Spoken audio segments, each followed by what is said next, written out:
Hey guys, welcome back to another episode of Radio Pulso, also known as the Boyle Heights Beat podcast. My name is Adrian Casillas Sainz, and I'm excited to be here for my first time co-hosting the podcast. For those who don't know me, I'm a senior at Mendez High School. I've lived in Boyle Heights my whole life, and I've been a part of Boyle Heights Beat for about half a year now. My first story was about the cancellation of the 710 freeway expansion in East LA. Make sure to stay on the lookout for my next story coming soon. Joining me today is my co-host, Amy Mendieta Soto. So, Amy, what's going on today? What's poppin', y'all? I'm feeling amazing today and a bit nervous. This is my first time co-hosting. To start off, my name is Amy, and I was raised in East LA, and now live in Boyle Heights. Right now, I'm attending Theodore Roosevelt Senior High, and I'm a youth reporter at Boyle Heights Beat. I'm currently working on a story about street cleaning in our community. My family is based in Boyle Heights, and I feel connected to all the places and cultures. And just very quickly, we want our audience to know that we are a radio program and podcast brought to you by the community news outlet Boyle Heights Beat. This is a program that trains local high school students to publish a community newspaper, and it also produces this very own podcast, hence us being here today. So, what do you have going on today, Amy? For this month, we're focusing on spooky stories to get into those Halloween vibes. I don't know about you guys, but my family loves telling spooky stories about espíritus and other supernatural experiences. I feel as though that's a big part of our culture, telling detailed stories passed from generation to generation. Today we will be interviewing David Fernandez, who will give us the scoop on a haunted house in Boyle Heights. So, with us here today, we have David, who was born and raised in Boyle Heights. He attended Roosevelt High School just like Amy, and has worked as a motion picture costumer for over 25 years, and is currently working on a project for Marvel Studios. We invited David to come here to share his experiences with paranormal activity, which he's had since the age of 7. Hi David, thank you so much for being here. We're excited to hear all about your stories. How are you doing today? I'm doing well, thank you. Thanks for having me. So just so we could get to know you a little bit more, could you just describe what you do for your job, how you got into the industry? Kind of fell into the industry. I have a lot of family that is in the industry, and I found myself just looking for a job, and I was offered a job at a costume house, which was a union costume house, and I was able to join the union over 25 years ago. My job varies from project to project. Sometimes I'm in charge of watching an actor and following his or her continuity, making sure that all the wardrobe or costume matches from scene to scene. Also, sometimes there's like aging involved or applying blood or stuff like that. Sometimes I just pull clothes to rent and dress background and watch them. So it kind of varies from project to project. What kind of movies have you worked on? A lot of feature films like Inception. I've done a lot of studio stuff. I've done Batman versus Superman. I did Man of Steel. I did a really big one the year before last, which will be out next year, which I'm kind of excited about. It's called The Killers of the Flower Moon. And it was directed by Martin Scorsese, and it's got Robert De Niro and Leo DiCaprio. But it's based on a book, which is based on a true story, and I think it'll be a great movie. Yeah, it does sound great. I watched Inception a couple weeks ago, even though it came out 10 years now. But that was a really good movie. I'm jealous that you had that you were really involved with it though, Yeah. Costumes. Yeah. I mean, it's still a lot of work. Yeah, So it's not it is. all glamorous like people think it may be. There's long hours, and it gets pretty brutal sometimes. Okay. Yeah. So we did hear that you're working on something for Marvel. So could you tell us anything about that, or is it classified? Yeah, I can't really talk too much about Can't it. talk. No. I'm a Marvel fan. But it'll be to know. big. It'll be big. It'll be be big? big. Okay. We're on the lookout. I'll search. I'll see. So we know you travel a lot for your job. Could you tell us any spooky stories while on set or working? Yes, as a matter of fact. I was doing a TV show called The Last Ship. It was actually the pilot, which was the first episode of the first season for The Last Ship. And we were filming at the Queen Mary. And I was the only set costumer there. And I remember we were on a top deck, and we were changing camera angles, and I had to go to the restroom. So I rushed to the restroom. So I went around the back of the ship, and then I went down one story, and then to the center. I went down this hallway where the restrooms were in the center of the hallway. Well, the door was propped open, and I went in, and then to the right, it's like sinks and mirrors, and then there's like a little wall, and then behind the wall, it's all urinals, and on one side to the left and to the right is toilets. So I just went in, I did my business, and I went over to wash my hands, and because the door was propped open, I look in the mirror, and I see this man with like this stand collar and like gray hair kind of going back. He looked like he was probably from 40 years ago. And he just floated by. And I was like, wait a minute, this can't be real. And I run to the door and I look down the hallway and there's nobody there. Like the hallway was completely empty.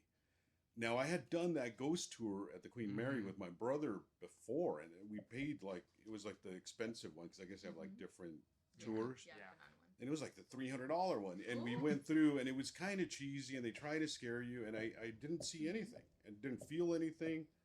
But that day when I was working and I didn't expect it at all, I saw this gentleman like float by. It was so creepy. Oh, wow. Yeah. I would have ran away. Okay, so now we're going to get into the past. So could you tell us about your first experience with something paranormal like this? Absolutely. I was 7 years old and we moved into this house that we later found out to be haunted. I remember when we went to go look at the house before we moved in, there was a hospital bed in there.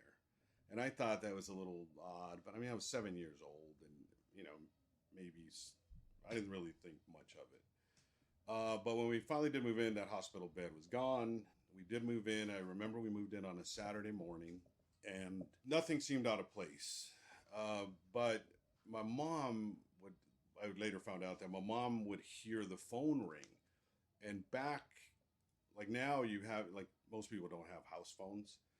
But back then, like when you moved into a house, the phone was already there. And because it was connected to a jack and the jack was permanent. So you couldn't like take the phone and move it to a different room. It had to be wherever it was. So it was a Saturday. We had no service yet. And we moved in and then my mom said that at night the phone would ring. And she would like go to answer it and there was no service. It was just dead. Not even like no dial tone, nothing. So that was kind of creepy. She also, I still remember we were like watching TV one night and we like heard like all this boom, all this noise coming from the kitchen. And we get up and we go and I still remember seeing all the cabinets opened in the kitchen. And like some stuff had fallen on the floor, but not everything. Stuff was still in the cupboards, but every single door was open. And like randomly all the time, lights would just flicker in that house, either in the living room or one of the hallways or the restroom, like lights would flicker. I remember that. And that was kind of creepy, but I never really caught on to any of it. My dad also told me like this house was in a dead end and it was the last house on the left of this cul-de-sac. So the driveway to the house was on the left side of the house. So to get to the house, you drive up the street and then you turn left into the driveway. So my dad did that one night and his headlights lit up the front of the house because the driveway was on the left. So lit up the front of the house and he saw a lady standing on the porch and he thought, my wife's going to be so mad or something. So he pulls in and then he goes to open the door and the door's locked. And so now he's thinking, well, she must be really mad. So he fumbles for his keys and gets the door open and he goes in and my mom is sound asleep. And there was no other ladies that were living there. So he saw like this woman there. And so that kind of caused now they were a little more aware of what was going on. My mom also told me that one night she was sleeping and this house had hardwood floors. So she was sleeping and she hears footsteps coming down the hall from like one of the back bedrooms and go into the restroom. She heard the door to the restroom open, somebody walk in, and then the door close. But she was waiting to hear somebody walk out, I guess, wanted to make sure everybody was okay. And so she thought, well, somebody's still in there. Like it's been, I don't know, maybe 5-10 minutes, somebody's still in there. She's like, it's probably one of the kids, I better go check. So she gets up and goes in the restroom and there's nobody in the restroom. And she heard the footsteps going into the restroom. So fast forward to I was, the house had 3 bedrooms. My mom was like freaked out because all this stuff was happening. So she asked my uncle, who worked a different shift, to come stay at the house, so there would always kind of be somebody there.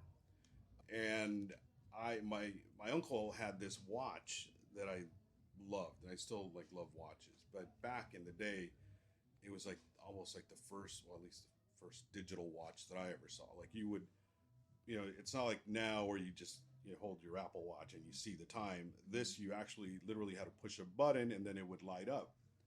And I loved seeing how it lit up. Like I was obsessed with this watch. So I left my bedroom to go wait for my uncle to come home. And I was in the middle bedroom by myself. And I'm just waiting because I want to see this watch. I'm like obsessing over this watch. And I don't know what made me like, what caught my attention, but something made me like look up, and I see this old lady coming at me like with like crooked knuckles, like this. And I'm getting goosebumps thinking about it. And I was 7 years old, coming at me like this, and I like freaked out and I started screaming, ah! And I like stood up, and now I'm like standing on the head of the bed, and I'm like up against the wall. And then my dad runs in, and then my mom, and my dad's like, what? I said, this lady's trying to get me. Like, this lady's trying to get me. And I'm like, my mom like grabs me, and she like sits me at the foot of the bed. And I still remember she was sitting on my left. I was sitting on her right, and she's holding me, and she's like, and I'm like, mom, she's trying to get me. She's trying to get me. So she has my dad go get sugar, and they gave me like a teaspoon of sugar, I guess, to calm me down. I don't know. I've always thought that it was the opposite, but I said, Mom, like this is scary. I don't want to be here anymore. She's like, what you saw, because it was on a cul-de-sac. There's a street behind it. So she said, you saw a shadow from somebody walking on the sidewalk through the window, which is 100% impossible because the sidewalk is, 40 feet higher than the roof of the house. There's absolutely no way. But I think that was the last straw for her, and she was like, we got to get out of here. That was the right choice. Yes. They later found out that a woman had died in the house, and they didn't disclose it to them. So, yeah, it was really creepy. From there, we only lived there a few months. Like, we couldn't stay there. Mm-hmm. And we moved to the house in Boyle Heights where my parents still live. So, I was asked, so would you say that maybe at first you did have sort of this conflict between you, like, experience these things and your parents just not believing you? And later on it may have. No, I think my mom, or both my parents knew. They knew all along. Yeah. They were just trying to calm you down. Yeah, exactly. They didn't want us to be scared. It was a shadow, don't worry. Yeah, exactly. And that was it. She made me believe it, so I believed it, or made myself believe it. Mm-hmm. But yeah, they knew all along.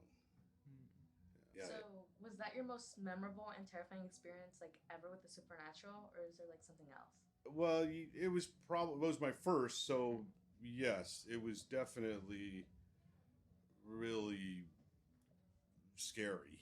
I was actually, now that you reminded me, I was working on another movie, and it was called Jarhead. I don't know, Jamie Foxx. I don't know if you guys are way too young. I don't know that movie. Anyway, I was working on this movie, and we were filming it in El Centro, California. Mm-hmm. And they put us up in a hotel, and we were going to start prepping it like on a Monday. So I drove myself up there Sunday afternoon or Sunday evening, got there Sunday night. So I check into the hotel, and I go up and go into my room, and immediately it just felt weird. It felt like heavy energy.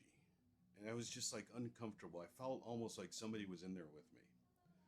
So I didn't unpack all my stuff. I just pulled my toiletries out, and I kind of got my clothes ready for the next day. I was watching TV or whatever, and it was time to go to bed. So I like turn off the lights, turn off the TV, and I go to sleep. I try to go to sleep. And I'm laying there, and then I hear like a knocking on the window. Like, I was like, oh man, as it was, I felt uneasy, and it was just weird. So I was like, you know, freaked out a little bit. And I remember that my mom had told me when I was a kid, she's like, you should never fear the dead. You should always fear the living. Like the dead aren't going to hurt you, but the living are. And if you're ever in like that situation, she said, you should talk to it and say, hey man, leave me alone. And, you know, I'm not bothering you. Don't bother me. And I was like thinking to myself, all right. So I just like say a prayer, and then I heard again. Oh, didn't like that. I was like, okay. So I get up and I'm like kind of freaked out. And I walk over to the blinds and I open up the blinds and I'm like, you know, like carefully, because I didn't know what was going to be on the other side. So I open up the blinds and I like look out. There's nobody there. There's no balcony. There's a parking lot outside. And then there's another building across the parking lot that has like glass windows. So I can see myself in the reflection because my light is on now. And I can see myself, so I know that there's nobody standing outside or anybody reaching over, you know. So I close the blinds again, and it's the scariest thing when you like start talking to something that isn't there. And I'm like, leave me alone. Like I'm not bothering you, you know. Don't bother me. And then I heard slamming on the window. I got my toiletries, stuck them in my suitcase, grabbed all my stuff, and went out the door. I literally got out of bed to check out of the hotel. So I go downstairs and I asked them, I said, hey, I can't stay in that room. And they're like, well, you know, we've got a lot of people coming in. I said, there's no way I can't stay. If you're sold out, I'm going to go somewhere else. I can't stay in that room. And I was like ready to go sleep in my car. And they're like, okay, here, we'll give you another room. So they gave me another room. I went in there and it was perfectly fine. And I stayed in that room for months. I think we were there for maybe about 3 months. And it was fine. But I got to know the person that was at the front desk, and I had talked about it with them, and they told me that I wasn't the only one that had complained about that room. But it was super, super creepy. And that was probably 10 years ago or something. 10 years ago. Yeah, crazy. And that still keeps you up at night. It's like the scariest thing that you think. No, I feel like now, like I see random things, and I'm not on any medication. I don't hear voices. I'm, you know, Yeah. I think I'm of sound mind. My wife is a therapist. You know, I'm sure she would point stuff out if she thought I was weird or awkward. But I do see like random silhouettes or shadows sometimes. But it's usually just random when I'm not like expecting it. Not, like I was walking my dog a few months ago, and like I looked up and I saw this man just staring up the street. And I kind of live on the street that I was on. It's like a hill, and I could see him just like staring up like into space, almost like not up in the air, but forward, but just like a stare where he wasn't really focused on anything. And then I'm trying to focus on seeing him, and like when I blinked, he was gone. So stuff like that, I tend to see things sometimes. When I got married, we stayed at the Mission Inn Hotel. My mother-in-law got us the presidential suite. And she also got me a room the night before, because I wasn't supposed to see my wife before the wedding. So she got me a room where I stayed and had all my wedding party, all my buddies that were going to be in my wedding party come, and we all got ready. So we're like drinking beer and, having a good time before the wedding. So after the wedding, we went back to this presidential suite, which is beautiful. Like, I highly recommend it, except unless you're scared of ghosts. So my nephew asks me, he's like, hey, do you mind if we stay in that room that you had? And I was like, of course not. I mean, your grandmother paid for it, of course. So I was going to give him the key. So he comes to our room to get the key to that room. And I remembered that we had left a mess. It was beer bottles everywhere, and it was just super, super messy. So I said, well, here, I'll come with you. I'll show you where it is, and I'll help you clean up the room. So we go upstairs, and we're, cleaning up and dumping the bottles outside. And it's one of those rooms that it's like that hotel has like hallways that are, or doorways that are inside the hotel and some are outside. It's a beautiful place. So we're cleaning up the room, and then his mom, who's my sister-in-law, calls and says, hey, we're going to go to Denny's. Are you almost done? And he's like, yeah, we're almost done. And so I was like, what's going on? He's like, oh, we're going to go to Denny's. I said, dude, you go. I'll finish cleaning up. Take the key with you. I'll clean up, and then you can just come back. He's like, you sure? Yeah. So he goes, and I finished cleaning up and took all the bottles out and kind of made it somewhat presentable. And so I walked back to the presidential suite. So I walked back to the elevator, and then I go down the elevator to the floor that we were on, and I'm walking down the hallway. And there's another hallway that T-bones with that hallway. And this lady turns the corner and almost like floating with like this long hair. And I still remember the dress, like the back of her dress had like those eyelet holes, kind of like lacy eyelet Shoelaces holes. Almost? No, more like embroidery, Okay. little holes Uh-huh. and with long hair. And she like goes, and I was like, oh, well, I don't know what I said. Probably like shoot or something. But I freaked out. And so she heard me, and like she turns her face right in front of me. And right when she turned, she was just gone. So I never got to see her face. But I saw the back of her. I saw her dress. So I get to my room, and I like stick my key into the room. And my wife's like, what's going on? And I guess I looked a little pale or something. I said, I just saw this thing. And she's like, oh, just don't worry about it. Don't worry about it. And I went to bed that night, and I like didn't open my eyes. I was scared that I was going to open my eyes and this lady was going to be standing there. I was freaked out. So it was Labor Day weekend. So, and this is Saturday night.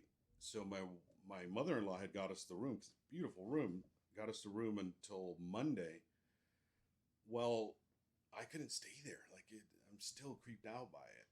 So we spoke to the manager, and again, we weren't the first ones to complain about this. He refunded my mother-in-law for the Sunday night, which is kind of like a big deal because you need like 24-hour notice to cancel, and it was just super, super creepy. But if you Google it, there's like been a lot of sightings, and everybody sees this woman, or they hear like her whistling. I guess she was like a maid, or I don't know. It was a long time that I Googled it, but it's a thing for sure. Yeah, seems like you in hotels. Yeah. There's something there. Living spaces apparently. Yeah. So all of this started with the house. Have you ever gone back to the house? I've driven by it. Mm-hmm. In fact, we just drove by it last night, only because we were talking about it and we're prepping for today. It still freaks me out. Like, you couldn't pay me any amount of money to like spend the night in there. Like, I wouldn't do it. It's just so creepy.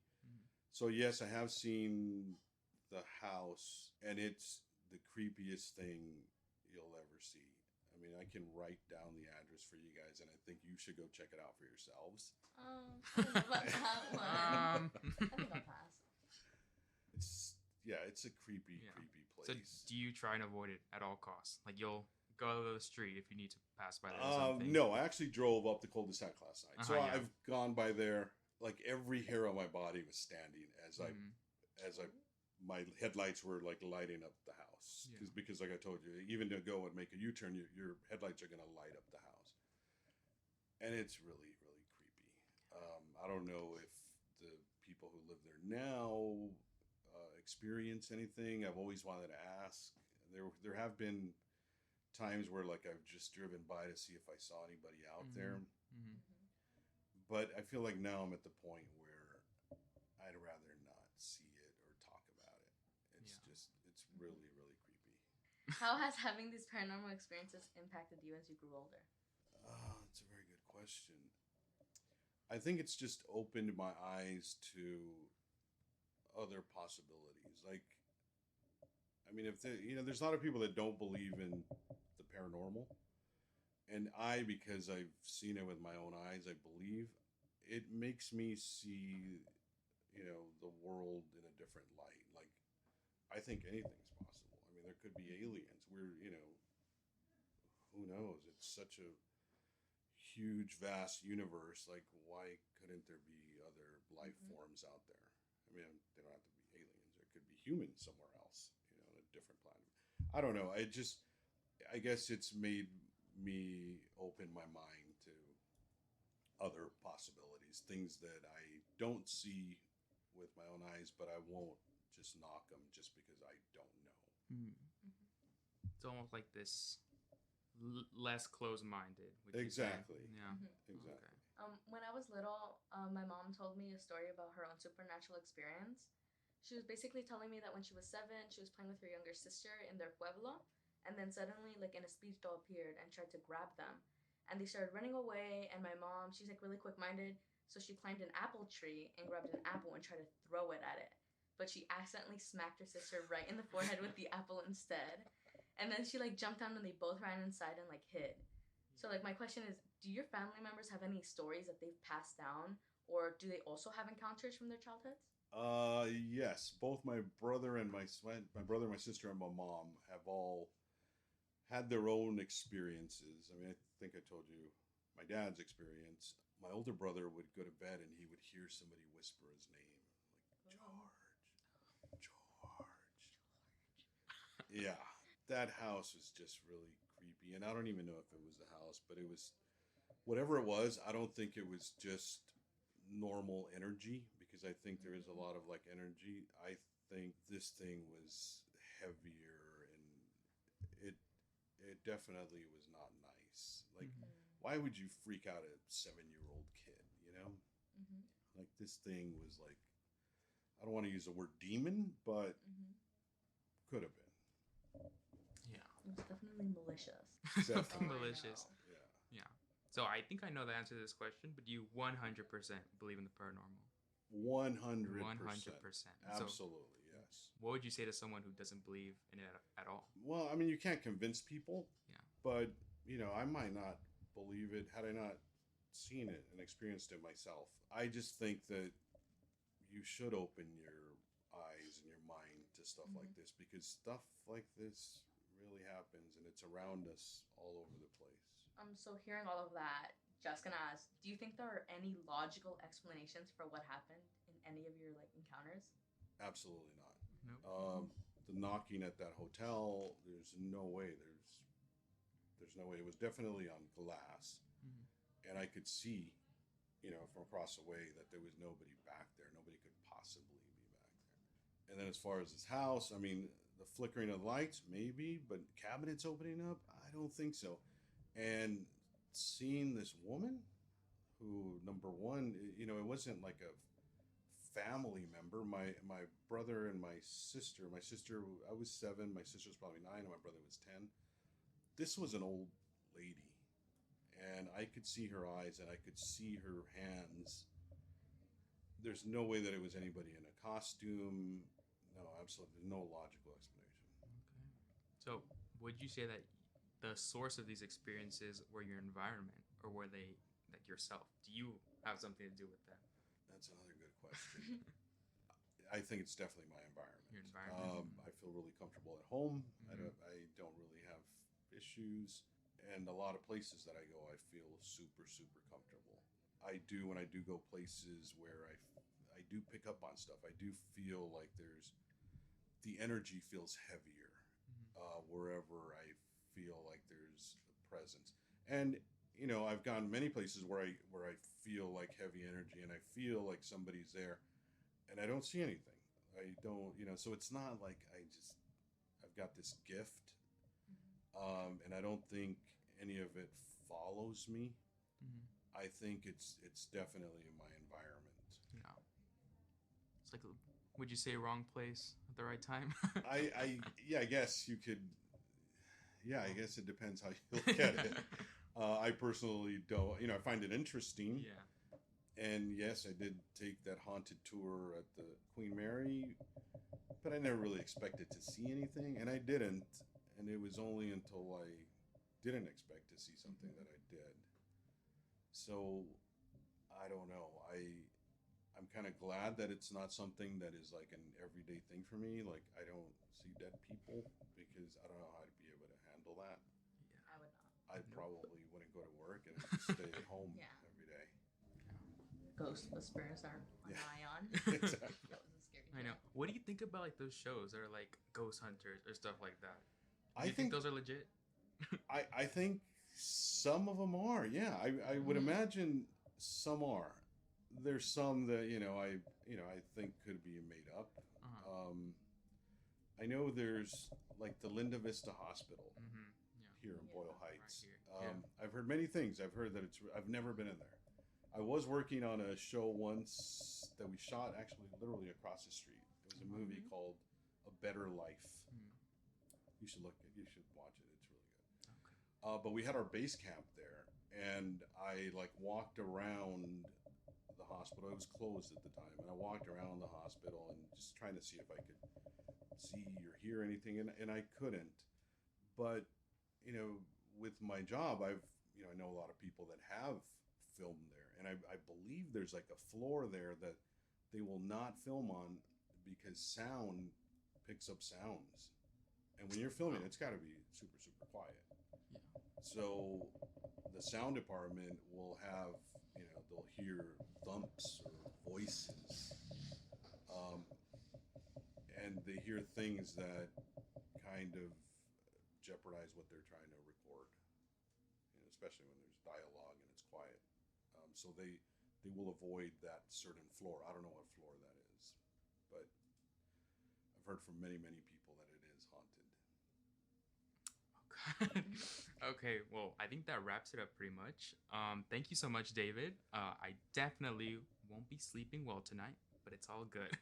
But thank you so much for giving us your time, and I'll look out for your name on the end credits. Well, thank you so much. Thank you for having me. It's been fun. Yeah. Okay, and that's a wrap for our Radio Pulso podcast. Thank you so much for listening. I'm Amy Mendieta Soto. And I'm Adrian Casillas Sainz. If you want to pitch us an idea for the radio show or a newspaper, send us an email at boyleheightsbeat@gmail.com. That's boyleheightsbeat@gmail.com. We'd love to hear from all of you as we pride ourselves in offering noticias por y para la comunidad. Or we'd even love to have you on our show. Also, make sure to check us out on social media to stay up to date. You can follow our Radio Pulso Instagram account at Radio Pulso. That's Radio Pulso with 3 R's. Thank you to the people who make Boyle Heights Beat possible, especially Chris Kelly and Antonio Mejia Rentas. A huge thank you to our radio producer, Jackie Ramirez, and to Ethan Fernandez for engineering the show today. You'll hear from us later this month. Don't forget to tune in. Until then, suerte Boyle Heights. Nos vemos en la calle. Bye. Bye.